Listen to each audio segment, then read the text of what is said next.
பர்ச்சேஸ்க்கு போகிறதுக்கு முன்னாடி வரைக்கும் ஒரு பிளானில் இருப்போம், இதை வாங்கணும் அதை வாங்கணுன்ட்டு. ஆனால் அங்கே போய் கடைக்கு போனதுக்கப்புறம் வாங்க போனதை விட்டு மற்ற எல்லா பொருளையும் பார்த்துட்ருப்போம்.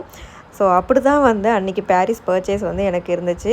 எனக்கு வந்து குட்டி குட்டி பொருள்லாம் பார்த்தோம்னா ரொம்ப பிடிக்கும். ஸோ நம்மளோட அன்புமகள் ப்ராடக்ட்டில் ஆஃபர் போடுறதுக்காக கிஃப்ட்டுக்காக பார்த்துட்ருந்தேன்.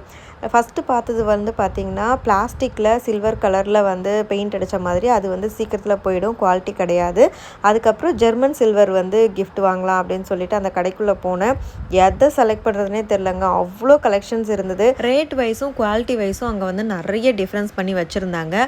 நான் லைஃப் லாங் வச்சு யூஸ் பண்ணுற மாதிரி நல்லா வெயிட்டாகவும் நல்லா குவாலிட்டியாகவும் வந்து ஒரு பவுல் வந்து செலக்ட் பண்ணேன். சில்வர் காயினை விடவே இந்த ஜெர்மன் சில்வர் பவுல் வந்து காஸ்ட்லியாக இருந்துச்சு. பட் நம்மளோட கஸ்டமருக்கு வந்து குவாலிட்டியாக கொடுக்கணும் அப்படிங்கிறதுக்காக அதை நான் செலக்ட் பண்ணேன்.